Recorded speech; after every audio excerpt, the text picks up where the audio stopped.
وآلہ وبارک وسلم اللہم افتح علی فتوح العارفین بحکمتک وانشر علی رحمتک وذکرنی ما نسیت یا ذا الجلال والاکرام صلی اللہ تعالی علی خیر خلقہ سیدنا محمد وآلہ واصحابہ اجمعین برحمتک یا ارحم الراحمین نحمده ونصلي ونسلم على حبيبه الكريم أما بعد فأعوذ بالله من الشيطان الرجيم بسم الله الرحمن الرحيم ما كان لنبي أن يكون له أسرى حتى يسخن في الأرض تريدون عرض الدنيا والله يريد الآخرة والله عزيز حكيم لولا كتاب من الله سبق لمسكم فيما أخذتم عذاب عظيم فكلوا مما غنمتم حلالا طيبا واتقوا الله إن الله غفور رحيم يا أيها النبي قل لمن في أيديكم من الأسرى إن يعلم الله في قلوبكم خيرا يؤتكم خيرا مما أخذ منكم ويغفر لكم والله غفور رحيم وإن يريدوا خيانتك فقد خانوا الله من قبل فأمكن منهم والله عليم حكيم آمنت بالله صدق الله مولانا العظيم وصدق رسوله النبي الكريم ونحن على ذلك لمن الشاهدين والشاكرين والحمد لله رب العالمين۔ بارگاہ رسالت میں درود و سلام کا نذرانہ پیش کریں اور سب مل کر پڑھیں اللہم صلی علی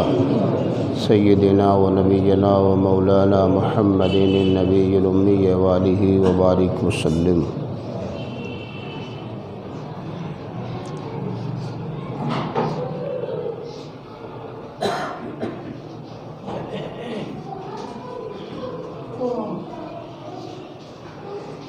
قرآن کریم کی آیات کی روشنی میں آپ حضرات نے پیغام خداوندی سماعت کیا تھا اور اللہ تعالیٰ نے اپنی ان آیتوں کے ذریعہ مسلمانوں کے حوصلوں کو بھی بلند فرمایا تھا اور ان کی قوت کا بھی اللہ نے اظہار فرمایا کہ اگر تم میں کے 20 صبر والے ہوں گے تو 200 پہ غالب ہوں گے، اور اگر تم میں کے 100 تو کافروں کے 1000 پر غالب آئیں گے۔ اس کی وجہ کیا ہے؟ اس لیے کہ وہ سمجھ نہیں رکھتے، وہ تو صرف جانوروں کی طرح میدان میں لڑنے اتر جاتے ہیں، نہ انہیں آخرت کے عذاب کا خوف ہے اور نہ ہی انہیں حصول ثواب کی کوئی طلب ہے۔ اور مسلمانوں کا جو کام ہے وہ جانوروں کی طرح صرف میدان میں اتر نہیں جاتے، بلکہ ان کی نگاہ میں دونوں باتیں ہوتی ہیں، ایک تو حصول ثواب اور دوسرے خوف عذاب۔ دونوں باتیں مسلمانوں کے دل و دماغ میں ہر وقت رہتی ہیں۔ کوئی بھی کام کرتے ہیں تو اس کام سے پہلے ان کے دل و دماغ میں یہ بات آ جاتی ہے کہ اس کام کے کرنے سے ثواب ملے گا یا نہیں ملے گا، اور اگر ثواب ملے گا تو بے شک بہتر ہے، آدمی کا دل آگے بڑھ جاتا ہے، مائل ہو جاتا ہے، اور اگر ثواب نہیں ملے گا تو پھر دو صورت بنتی ہے کہ کوئی گناہ تو نہیں ہاتھ آئے گا، اور اگر گناہ ہاتھ آنے کا نظریہ معلوم ہو جائے کہ ہاں ایسا کام کرنے سے ثواب تو نہیں بلکہ عذاب ملے گا، تو آدمی اپنے قدم کو روک لیتا ہے کہ بھئی ہمیں کوئی گناہ نہیں کرنا ہے، کوئی کبھی فضول کام بھی نہیں کرتا آدمی، فضول کام تو کبھی کر گزرتا ہے، بھئی چلو ٹھیک ہے، نہ ثواب ملے گا نہ عذاب ملے گا، ایک مباح ہے چلو کر لیتے ہیں۔ لیکن دو چیزیں ہمیشہ صاحبان ایمان کی نگاہ میں بسی رہتی ہیں کہ ہر کام کے پیچھے حصول ثواب ہے یا خوف عذاب ہے، اور یہ دونوں باتیں کسی کافر کسی مشرک کے ذہن میں نہیں ہوتی، انہیں ثواب کے حصول کی نہ کوئی فکر ہی ہوتی ہے اور نہ انہیں عذاب کا کوئی ڈر ہی ہوتا ہے۔ وہ تو ایک جانوروں کی طرح سے بس میدان میں اتر پڑتے ہیں، اس لیے اللہ نے فرمایا کہ وہ سمجھ نہیں رکھتے ہیں۔ سمجھ رکھنے والی کوئی قوم ہے اگر تو وہ ایمان والے ہیں، ان کے اندر سمجھ ہوتی ہے، سوجھ بوجھ ہوتی ہے، فکر ہوتی ہے، کام سے پہلے سوچتے ہیں اور ان کے پاس کوئی سوچ سمجھ نہیں ہے۔ اور پھر اللہ نے پھر اس میں کچھ تخفیف فرما دی اور رب نے ارشاد فرمایا کہ اب اللہ نے تم پر سے تخفیف فرمائی اور اسے علم ہے کہ تم کمزور ہو، تو اگر تم میں 100 صبر والے ہوں 200 پر غالب آئیں گے، اور اگر تم میں کہ 1000 ہوں تو 2000 پہ غالب ہوں گے اللہ کے حکم سے، اور اللہ صبر والوں کے ساتھ ہے۔ اب آگے کا جو فرمان ہے وہ غنیمت کے تعلق سے ہے۔ وہ مال جب فتح ہوتی ہے نا میدان میں، اور جب مسلمان غالب ہو جاتے ہیں، دشمن جب مغلوب ہوتا ہے اور جب راہ فرار اختیار کرتا ہے تو پھر اس کا تعاقب کیا جاتا ہے، اس کی آخری کمر توڑنے کے لیے بھی آدمی پیچھا کرتا ہے کہ پھر یہ پلٹ کے نہ آ جائیں، تو وہ مال اسباب چھوڑ چھاڑ کے یہ وہ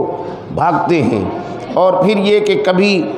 غازی اور مجاہد جب غالب آتا ہے دشمن پر تو اس کی تلوار اس کے ساز و سامان پہ قبضہ کر لیتا ہے، تو یہ مال و اسباب جو ہاتھ آئے ہیں ان کو مال غنیمت کہتے ہیں۔ اور اس کا جنگ کا ایک قاعدہ یہ بھی کہ مال و اسباب جو چھوڑ کے جاتے ہیں وہ مجاہدین اپنے قبضے میں لیتے ہیں، پلس یہ کہ جو بھاگ نہیں سکے انہیں گرفتار کر لیتے ہیں، قیدی بناتے ہیں، اور قیدی بناتے ہیں پھر ان سے مواخذہ ہوتا ہے، یہ سارے ضابطے ہیں۔ تو اسی تعلق سے یہ آیت پاک ہے کہ جب میدان بدر میں جب لڑائی انتہا کو پہنچی اور مسلمان غالب آئے اور یہ لوگ بڑے بڑے ان کے کافر مارے گئے، تو جب انہوں نے راہ فرار اختیار کرنی شروع کی تو 70 قیدی بنائے گئے، 70 کافر مسلمانوں کے قبضے میں آ گئے، مال و اسباب بھی۔ اب اللہ کے پیارے رسول نے صحابہ کے درمیان مشورہ فرمایا اور ان سے رائے لی کہ ایسے ماحول میں یہ جو غنیمت ہاتھ آئی اور یہ جو قیدی بنائے گئے ان کے لیے کیا کرنا چاہیے، کیا ہونا چاہیے۔ یہ آپسی ایک صلاح اور ایک مشورہ لوگوں میں سرکار نے فرمایا، اور اپنے اپنے طریقے پر لوگوں نے اس کا جواب دیا۔ قرآن کریم میں وہ باتیں یوں ذکر ہوئیں، ما کان لنبی ان یکون لہ اسرا حتی یسخن فی الارض تریدون عرض الدنیا واللہ یرید الآخرہ واللہ عزیز حکیم۔ کسی نبی کو لائق نہیں کہ کافروں کو زندہ قید کرے جب تک زمین میں ان کا خون بہا نہ بہائے، جب تک زمین میں ان کا خون خوب نہ بہائے۔ تم لوگ دنیا کا مال چاہتے ہو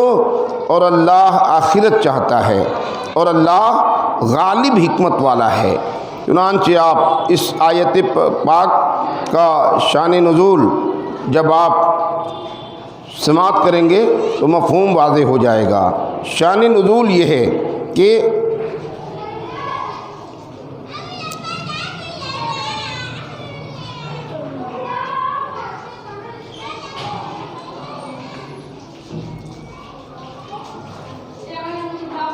قتل کفار میں مبالغہ کر کے کفر کی ذلت اور اسلام کی شوکت کا اظہار نہ کرے۔ شان نزول مسلم شریف وغیرہ کی حدیث میں ہے کہ جنگ بدر میں 70 کافر قید کر کے سید عالم صلی اللہ تعالی علیہ وسلم کے حضور میں لائے گئے۔ حضور نے ان کے متعلق صحابہ سے مشورہ طلب فرمایا۔ حضرت ابوبکر صدیق نے عرض کی کہ یہ آپ کی قوم اور قبیلے کے لوگ ہیں، یعنی بہت سے اس میں جو لوگ تھے نا خاندان کے تھے، قرابت دار تھے، سب مکے کے لوگ تھے، تو قیدی بنائے گئے 70 لوگ۔ سرکار نے صحابہ سے مشورہ فرمایا کہ ان کے ساتھ کیا کرنا چاہیے، کیا ہونا چاہیے، تو سیدنا صدیق اکبر رضی اللہ تعالیٰ عنہ نے مشورہ دیا اور انہوں نے کہا کہ یہ آپ کی قوم اور قبیلے کے لوگ ہیں، میری رائے میں انہیں فدیہ لے کر چھوڑ دیا جائے، کچھ ان سے ٹیکس لے لیا جائے، اس کا معاوضہ لے لیا جائے اور چھوڑ دیا جائے۔ یہ حضرت صدیق اکبر کی رائے سامنے آئی اور اس سے مسلمانوں کو قوت بھی پہنچے گی اور کیا عجب ہے کہ اللہ ان لوگوں کو اسلام نصیب کر دے۔ یعنی حضرت صدیق اکبر کی رائے کے پیچھے فلسفہ یہ تھا کہ جب آپ فدیہ لے کر چھوڑیں گے تو جو مال آئے گا اس سے قوم کو فائدہ ہوگا، اور یہ کہ جب انہیں چھوڑ دیا جائے گا تو ممکن ہے کہ ان کے دل میں بات آوے اور وہ اسلام لے آویں، تو دو طرح کا فائدہ ہو جائے گا۔ یہ جناب صدیق اکبر کی رائے آئی۔ حضرت عمر رضی اللہ تعالیٰ نے فرمایا کہ ان لوگوں نے آپ کی تکذیب کی، آپ کو مکہ مکرمہ میں نہ رہنے دیا، یہ کفر کے سردار اور سرپرست ہیں، ان کی گردنیں اڑائیں۔ اللہ تعالیٰ نے آپ کو فدیہ سے غنی کیا ہے۔ یعنی یہ حضرت عمر کی رائے آئی کہ فدیہ وغیرہ لے کے چھوڑنا مناسب نہیں ہے، لوگوں نے بہت ستایا ہے نبی آپ کو، آپ کے ساتھ، آپ کے لوگوں کے ساتھ ظلم کیا ہے، لہذا آج تو تقاضا یہ ہے کہ جب یہ ہمارے ہاتھ آ ہی گئے ہیں تو انہیں قتل کر دیا جائے۔ اب پیسہ فدیہ لے کے کیا کریں گے، آپ کے پاس تو بہت کچھ ہے، مال کی کمی نہیں ہے، کوئی دقت نہیں ہے۔ یہ جناب عمر کی رائے ہوئی۔ صدیق اکبر کی رائے تھی فدیہ لے کے چھوڑا جائے، جناب عمر کی رائے تھی کہ نہیں، انہیں قتل کر دیا جائے۔ اور علی مرتضیٰ کو انہوں نے ضابطہ بھی بنا دیا، اور یہ کہ علی مرتضیٰ کو عقیل پر اور حضرت حمزہ کو عباس پر اور مجھے میرے قرابتی پر مقرر کیجئے۔ یعنی ان لوگوں کو حضرت عمر نے کہا ان کے ساتھ ان لوگوں کو لگا دیجئے کہ وہ ان سے مواخذہ کریں اور ان کا قتل کریں، قرابتی پر مقرر کیجئے کہ ان کی گردنیں مار دیں۔ آخر کار فدیہ ہی لینے کی رائے قرار پائی۔ یہ ایک رائے جناب عمر کی تھی، لیکن بعد میں اوروں کی جو رائے آئی وہ یہی آئی کہ فدیہ ہی لے کر انہیں چھوڑ دیا جائے۔ تو اس پر یہ آیت پاک نازل ہوئی۔ اللہ نے فرمایا کہ کسی نبی کو لائق نہیں کہ کافروں کو زندہ قید کرے جب تک زمین میں ان کا خون خوب نہ بہائے۔ یعنی زندہ قید کر کے رکھنا، فدیہ لینا، مال لینا، یہ تو محض دنیاوی فائدہ ہے نا، یہ اللہ کو منظور نہیں ہے۔ اللہ تو چاہتا ہے کہ کافروں کا خوب سے خوب خون بہاؤ، ان کو نیست و نابود کر دیا جائے، ان کے وجود کو مٹا دیا جائے۔ اللہ تعالیٰ کو یہ بات پسند ہے۔ آیت پاک نازل ہوئی کہ تم دنیا کا مال چاہتے ہو اور اللہ تو آخرت کا مال چاہتا ہے۔ یہ خطاب مومنین کو ہے اور مال سے فدیہ مراد ہے۔ تو اب یہ بات جو آئی کہ اللہ تعالیٰ آخرت چاہتا ہے اور اللہ غالب حکمت والا ہے، تو یہ اس لیے ہوا کہ حکم خداوندی اس تعلق سے ابھی نہیں آیا تھا کہ صحابہ نے اپنی رائے اور اپنے تجربے اور اپنے علم کی روشنی میں ایک فیصلہ لے لیا کہ ایسا کیا جائے۔ اور جب انہوں نے یہ رائے اور یہ فیصلہ آپس میں بالاتفاق طے کر لیا، اور جب ان کا یہ مسئلہ آپس میں حل ہو گیا تو اللہ کا فرمان یہ آیا کہ یہ تو تم نے اپنی مرضی سے طے کر لیا ہے، لیکن اللہ کی جو پسند ہے وہ یہ نہیں کہ تم ان کے مال کے چکر میں پڑو، بلکہ اللہ کو تو یہ پسند ہے کہ ان کا قتال کیا جائے۔ لیکن اب چونکہ آپ لوگوں نے اپنی رائے سے یہ بات طے ہی کر لی ہے تو اللہ اب اس کا رد بھی نہیں فرمائے گا۔ آپ لوگوں نے طے کر لی ہے تو آپ کا کام بھی خدا کو پسند آ گیا۔ یہ بھی دیکھیے صحابہ کی رائے اور صحابہ کے اقدام کی اللہ نے تائید فرمائی۔ یہ نبی کے وہ صحابہ ہیں جو یہ زمین پر کرتے ہیں وہی اللہ کی مرضی ہو جاتی ہے۔ اللہ نے فرمایا کہ میں تو یہ چاہتا تھا، لیکن اگر حکم پہلے آ گیا ہوتا اور بعد میں یہ لوگ ایسا فیصلہ لیتے تب تو قرآن کے خلاف ہو جاتا نا، حکم خداوندی کے خلاف ہو جاتا۔ لیکن ابھی چونکہ حکم خداوندی آیا نہیں تھا، اس سے پہلے یہ فیصلہ لے لیا تو اللہ نے ان کے فیصلے کو رد بھی نہیں فرمایا، بلکہ اللہ نے اپنا منشا ظاہر فرمایا، میں تو یہ چاہتا تھا۔ لیکن اگر آپ نے ایسا ہی فیصلہ کیا ہے تو ٹھیک ہے، آپ کے لیے روا ہے۔ رب ارشاد فرماتا ہے لولا کتاب من اللہ سبق لمسکم فیما اخذتم عذاب عظیم، اگر اللہ پہلے ایک بات نہ لکھ چکا ہوتا تو اے مسلمانوں تم نے جو کافروں سے بدلے کا مال لے لیا اس میں تم پر بڑا عذاب آتا۔ یعنی اللہ نے چونکہ پہلے حکم نہیں اتارا اس لیے مہلت مل گئی، رخصت مل گئی، اور اگر یہ حکم خداوندی نازل ہونے کے بعد تمہاری رائے ہو جاتی تب تو تم عذاب میں گرفتار ہو جاتے، تمہیں مہلت ہی نہ ملتی۔ پس رب نے اجازت دے دی فَكُلُوا مِمَّا غَنِمْتُمْ حَلَالًا طَيِّبًا، تو کھاؤ جو غنیمت تمہیں ملی حلال اور پاکیزہ۔ وَاتَّقُوا اللَّهَ إِنَّ اللَّهَ غَفُورٌ رَحِيمٌ، اور اللہ سے ڈرتے رہو، بے شک اللہ بخشنے والا مہربان ہے۔ اب یہاں سے ایک بات یہ اہم ملتی ہے کہ جو غیر مقلدین بالخصوص غیر مقلد وہابی لوگ کا جو نظریہ ہے کہ کسی کی تقلید نہیں کرنی چاہیے، اور یہ ائمہ مجتہدین ہیں، یعنی امام اعظم ابو حنیفہ، امام احمد ابن حنبل، امام شافعی، امام مالک، ان لوگوں نے کیا کیا ہے؟ اجتہاد کیا، مجتہد ہیں، اجتہاد یعنی اپنی رائے شامل کی ہے۔ تو وہ لوگ اس بات کے مخالف اور یہ کہتے ہیں کسی کو اجتہاد کرنے کا نہ حق ہے اور نہ اجتہاد کی کوئی گنجائش ہے، جو قرآن میں ہے اس پہ عمل کرے، جو حدیث میں ہے اس پہ عمل کرے، بقیہ اپنی کوشش اور اپنی رائے سے کوئی مسئلہ اخذ کرنے کا اختیار نہیں ہے۔ یہ ان کی سراسر بھول ہے۔ یہ آیت اس بات پر دلیل ہے کہ صحابہ نے اپنی رائے پیش کی اور ان کی رائے کو اللہ نے پسند کر لیا، اسی رائے کو اجتہاد کہتے ہیں، اور یہ رائے اور یہ اجتہاد وہی کرتا ہے جسے اللہ غیبی طور پر ایسا کرنے کی صلاحیت دیتا ہے۔ ان ائمہ کو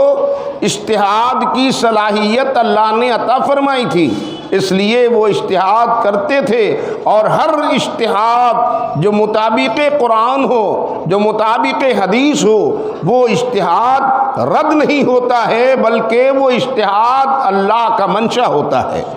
اور یہ بھی کہ اگر اجتہاد میں یعنی کسی مسئلے کے تئیں کوئی مجتہد اگر اپنی رائے قائم کرے، بالفرض محال اس میں خطا ہو رہی ہو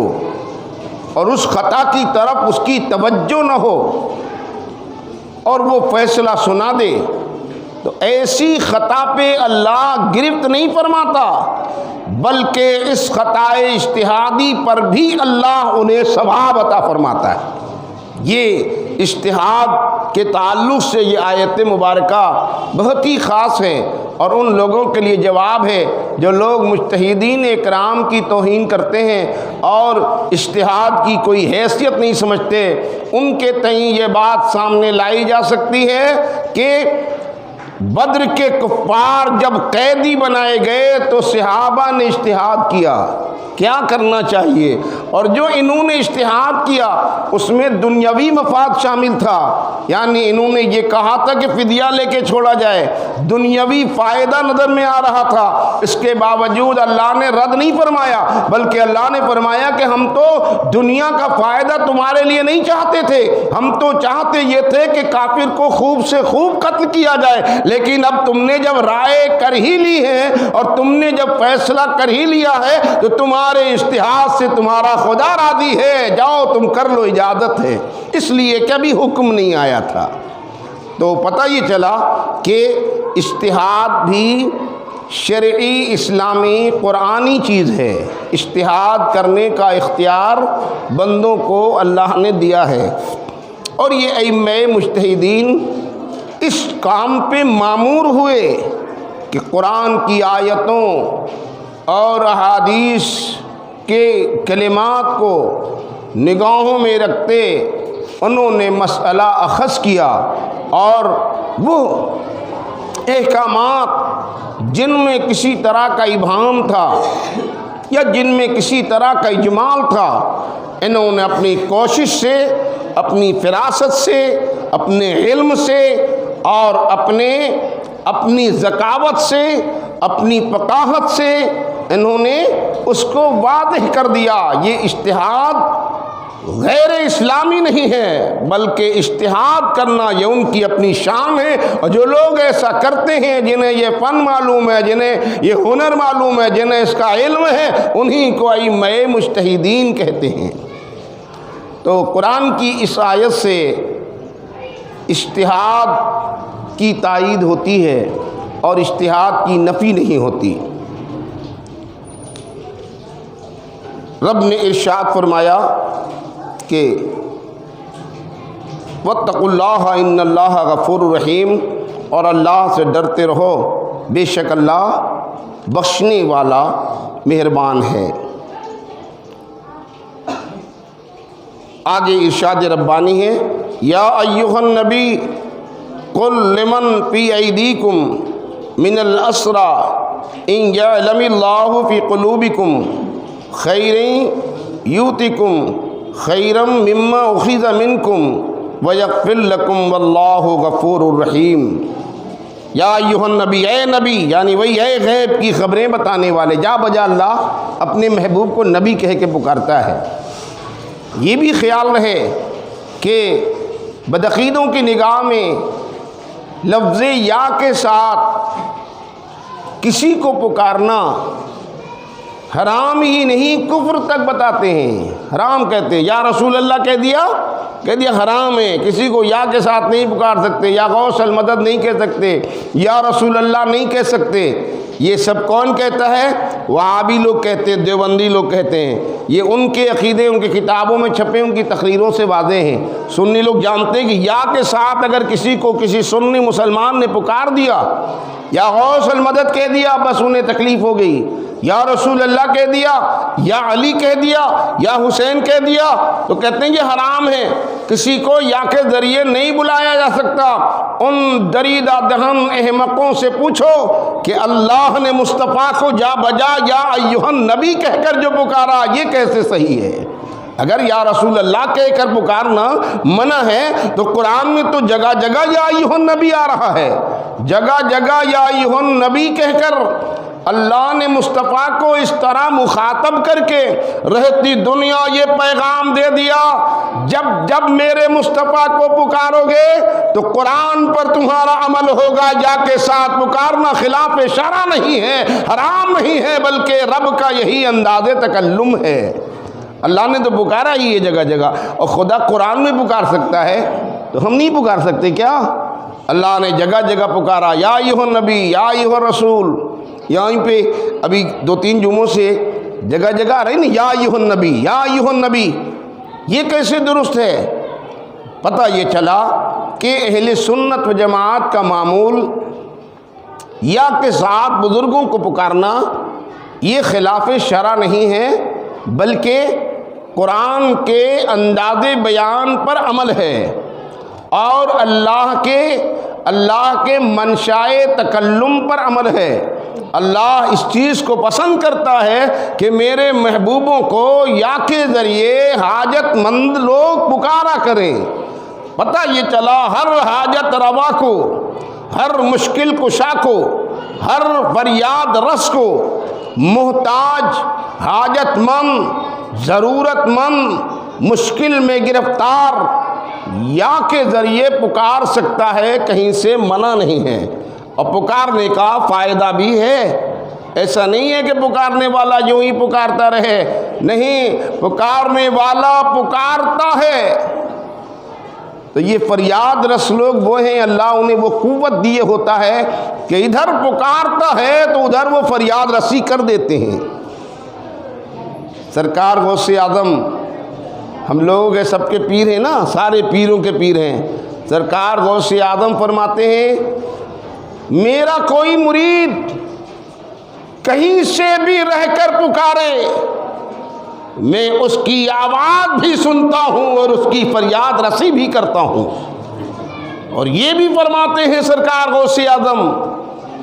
میں مشرق میں مغرب میں رہوں اور میرا مرید کوئی مشرق سے پکارے تو مشرق سے پکارنے والے کی مغرب میں رہ کر میں مدد کر دیتا ہوں۔ سمجھ لیجئے کتنی قوت اللہ نے دی ہے۔ تو گویا جو مشکل کے وقت میں ہم لوگ جو پکارتے ہیں یا حسین المدد یا غوث المدد، یہ سارے جملے غلط نہیں ہیں، درست ہیں۔ ایسا نظریہ رکھنا چاہیے، بزرگوں کو آواز دینا چاہیے، اور آواز دینے پر ان کی مدد ہمیں ملتی بھی ہے، پہنچتی بھی ہے۔ اللہ نے انہیں وہ صلاحیت اور قوت عطا فرمائی ہے۔ رب نے ارشاد فرمایا یا ایھا النبی، اے غیب کی خبریں بتانے والے، قل لمن فی ایدیکم من الاسری ان یعلم اللہ فی قلوبکم، کہ اے غیب کی خبریں بتانے والے، جو قیدی تمہارے ہاتھ میں ہیں ان سے فرماؤ۔ اللہ تعالیٰ تعلیم فرما رہا ہے نبی کو، جو قیدی، وہی بدر کے 70 قیدی، جو قیدی تمہارے ہاتھوں میں ہیں ان سے فرماؤ۔ رب فرماتا ہے ان یعلم اللہ فی قلوبکم خیرا یؤتکم خیرا مما اخذ منکم ویغفر لکم واللہ غفور رحیم۔ ان سے فرماؤ اگر اللہ نے تمہارے دل میں بھلائی جانی تو جو تم سے لے لیا اس سے بہتر تمہیں عطا فرمائے گا اور تمہیں بخش دے گا، اور اللہ بخشنے والا مہربان ہے۔ یعنی یہ تسکین بھی ہے اس میں، اور مسلمانوں کے کام کی تائید بھی ہے۔ ایک تو یہ کہ انہوں نے یہ طے کیا تھا کہ فدیہ لے لیا جائے، تو اللہ نے فرما دیا نبی سے کہ آپ ان سے کہہ دیجئے کہ تم سے جو مال لیا جا رہا ہے نا،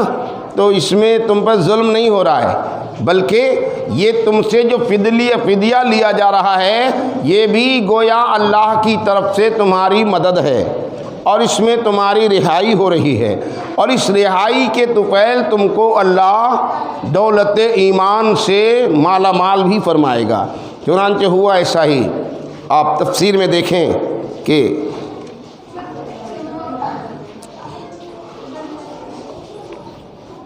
پوری آیت اوپر سے نیچے تک کا، یعنی اللہ نے جو فرمایا کہ لولا کتاب من اللہ سبق لمسکم فیما اخذتم عذاب عظیم، کہ اگر اللہ پہلے ایک بات لکھ نہ چکا ہوتا تو اے مسلمانوں تم نے جو کافروں سے بدلے کا مال لیا اس میں جو تم پر بڑا عذاب آتا، مگر ایسا ہوا نہیں، اس لیے کہ اللہ کا حکم آیا نہیں تھا، تو اللہ نے اجازت دے دی فَكُلُوا مِمَّا غَنِمْتُمْ حَلَالًا طَيِّبًا، تو کھاؤ جو غنیمت تمہیں ملی حلال اور پاکیزہ۔ یہ کہ اجتہاد پر عمل کرنے والے سے مواخذہ نہیں فرمائے گا۔ یہ ایک بات جو لوگ اجتہاد کے ذریعے مسئلہ بتا دیتے ہیں، اگرچہ اس میں کوئی خطا ہی ہو جائے تو اللہ ان کے اجتہاد پر مواخذہ نہیں فرمائے گا۔ صحابہ نے اجتہاد ہی تو کیا، اللہ چاہتا تو مواخذہ کرتا نا کہ بھئی تم نے ایسا کیوں کہہ دیا، اپنی مرضی سے کیوں فیصلہ لے لیا، غلط کر دیا، توبہ کرو، اسلام سے خارج ہو گئے۔ اللہ نے ایسا کچھ نہیں فرمایا، ان کی اجتہاد کا مواخذہ نہیں فرمایا، بلکہ ان کے کام سے اللہ نے اپنی رضا ظاہر فرما دی۔ تو اجتہاد کرنے والوں سے اللہ مواخذہ نہیں فرمائے گا۔ اور یہاں صحابہ نے اجتہاد ہی کیا تھا، اور ان کی فکر میں یہی بات آئی تھی کہ کافروں کو زندہ چھوڑ دینے میں ان کے اسلام لانے کی امید ہے، اور فدیہ لینے میں دین کو تقویت ہوتی ہے، اور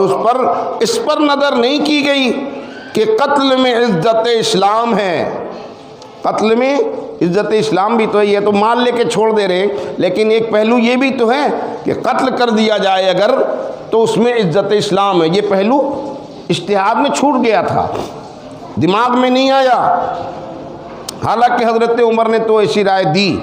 لیکن ترجیح جناب صدیق کی بات پر دی گئی، اس پر نظر نہیں کی گئی کہ قتل میں عزت اسلام اور تحدید کفار ہے۔ اس کے باوجود اللہ تعالیٰ نے ان کا مواخذہ نہیں فرمایا، بلکہ یوں فرما دیا، سید عالم صلی اللہ تعالیٰ علیہ وسلم کا اس دینی معاملہ میں صحابہ کی رائے دریافت فرمانا مشروعیت اجتہاد کی دلیل ہے۔ یہ اجتہاد کی دلیل ہے، صحابہ سے نبی نے پوچھا اور صحابہ نے مشورہ جو دیا، اسی کو اجتہاد کہتے ہیں، اور یہ اجتہاد مشروعیت پر ہے، شرعی ہے، یہ غیر اسلامی نہیں ہے۔ اسی طرح سے بعض میں ائمہ مجتہدین جو اجتہاد کرتے ہیں وہ بھی اللہ کے نزدیک قبول و منظور ہوتا ہے۔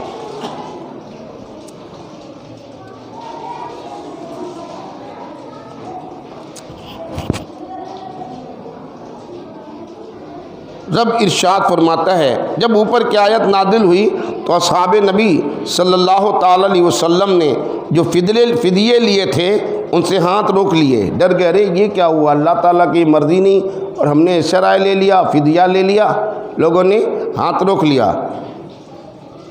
اس پر یہ آیت کریمہ نازل ہوئی اور بیان فرما دیا گیا کہ تمہاری غنیمتیں حلال کر دی گئیں۔ اللہ نے فرمایا نا، فَكُلُوا مِمَّا غَنِمْتُمْ، ہاتھ مت روکو، اجتہاد سے تم نے اپنی رائے کے ذریعے جو فیصلہ لے لیا نا، اللہ تمہارے فیصلوں کی تائید فرما چکا ہے، اب ڈرو نہیں، بلکہ اللہ نے تمہارے لیے وہ فدیے کا مال حلال کر دیا، کھاؤ پیو، جو غنیمت تمہیں ملی حلال اور پاکیزہ وہ کھاؤ۔ رب نے ارشاد فرمایا کہ انہوں نے ہاتھ روک لیے، اس پر یہ آیت کریمہ نازل ہوئی اور فرمایا گیا کہ تمہاری غنیمتیں حلال کی گئیں، انہیں کھاؤ۔ صحیح ہے، ان کی حدیث میں ہے کہ اللہ تعالیٰ نے ہمارے لیے غنیمتیں حلال کیں، ہم سے پہلے کسی کے لیے حلال نہ کی گئی تھیں۔ یہ بھی نبی کے غلاموں کی شان دیکھی، حدیث میں ہے کہ پہلے اور نبیوں کے زمانے میں اور کسی قوم کے زمانے میں جنگیں ہوئیں، غنیمت ہاتھ میں آتی، لیکن کسی قوم کے واسطے غنیمت کا مال استعمال کرنا روا نہیں رہا۔ یہ میرے نبی کے اصحاب کے درجوں کی بلندی ہے کہ وہ رائے قائم کیا جو پچھلے کسی نبی کی قوم نے قائم نہیں کیا تھا، اور پچھلے کسی نبی کی قوم نے غنیمت کا مال نہیں کھایا تھا، لیکن نبی کے صحابہ کی عظمت و شان کا یہ عالم ہے، جب انہوں نے یہ رائے قائم کر ہی لی تو اللہ نے یہ نہیں فرمایا کہ اے مسلمانوں تم سے پہلے والوں نے کبھی یہ کام نہ کیا، آج تم یہ کام کر رہے ہو، پہلے والوں کو دیکھو، اپنے کاموں کو روک لو، بلکہ اللہ نے تائید فرما کر یہ بتا دیا اجتہاد کے ذریعے وہ کام جو بندے کر لیتے ہیں، کبھی کبھی ان کے کام اللہ کو ایسے پسند آ جاتے ہیں کہ بعد والوں کے لیے دروازہ کھل جاتا ہے۔ پہلے نہیں ہوا، حدیث میں آیا پہلے کوئی نہیں کھاتا تھا، یہاں سے ہی شروعات ہوئی،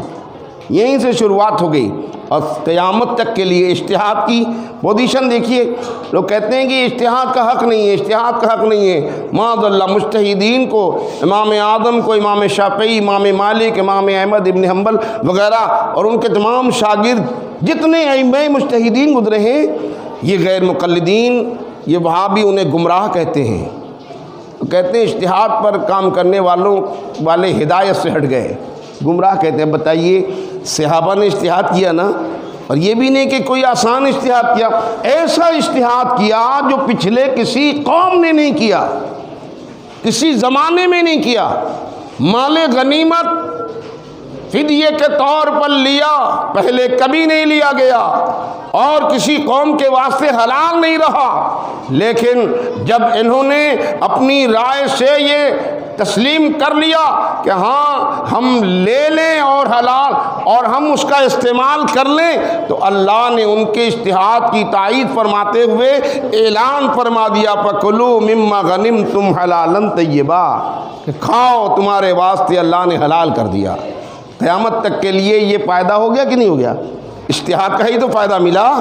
اجتہاد نہ کیا گیا ہوتا تو شاید یہ حکم قیامت تک کے لیے مسلمانوں کو نہ ملتا۔ یہ فائدہ جو مل رہا ہے مال غنیمت کیا، یہ جو غنیمت کا مال حاصل کرنے کا قیامت تک کے مسلمانوں کو جو فائدہ ملا ہے، یہ انہی اصحاب مصطفیٰ کی دین ہے،